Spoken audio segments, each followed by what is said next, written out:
महीनो आहे भलारो आयो महीनो आहे भलारो माहो मिठो रमज़ानो अदा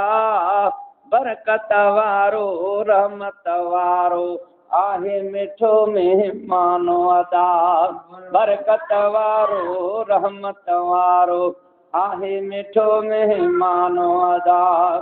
आयो महीनो आहे भलारो आयो महीनो आहे भलारो माह मिठो रमज़ानो अदा बरकत वारो रहमत वारो आहे मिठो मेहमानो अदा वरी साल खां पोइ आयो आ मालिक फज़ल फरमायो आ वरी साल खां पोइ ही आयो आ मालिक फज़ल फरमायो आ आलमन सगोरन खां ॿुधो आलमन सगोरन खां ॿुधो हिन महीने जो त बयानो अदा बरकत वारो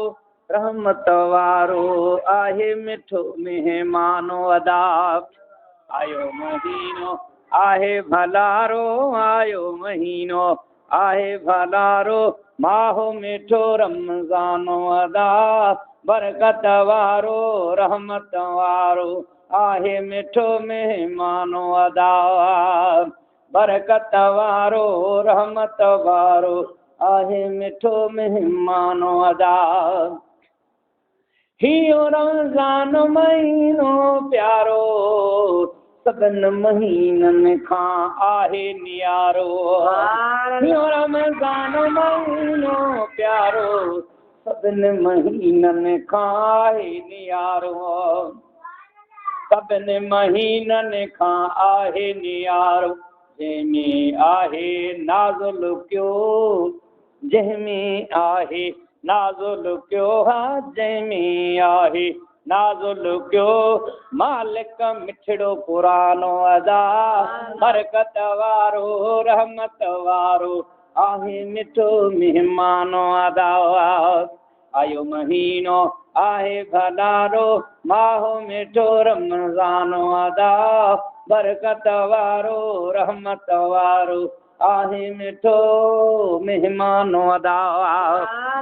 हिन में किणी राति आहे उहा लैलतुल क़द्र जी राति आहे उहा लैलतुल क़द्र जी राति आहे उन राति जो अफ़ज़ल शान प्यारो उन राति जो अफ़ज़ल शान प्यारो हज़ारनि सालनि खां वधि मानो आहे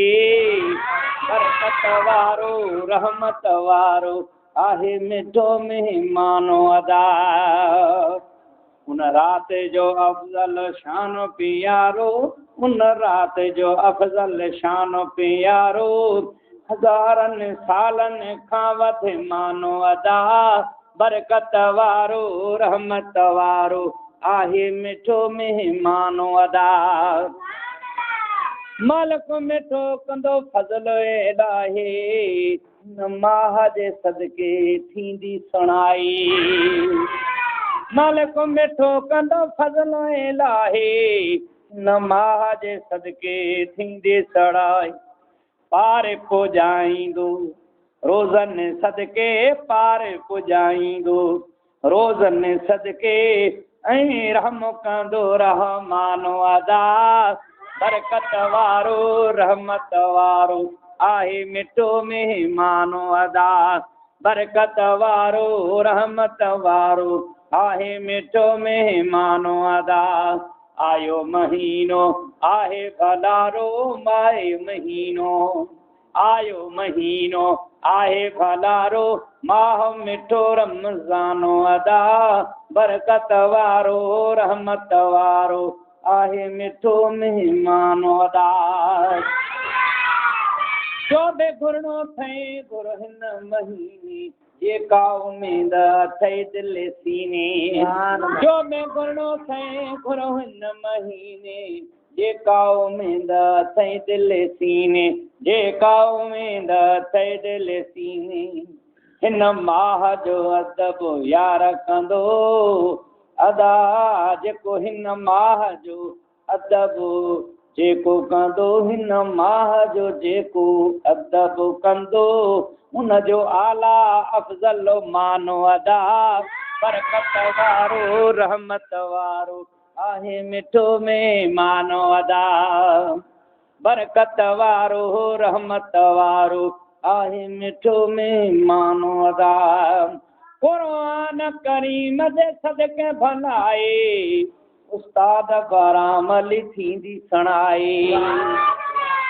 क़ुरान करीम जे सदके भलाए उस्ताद बाराम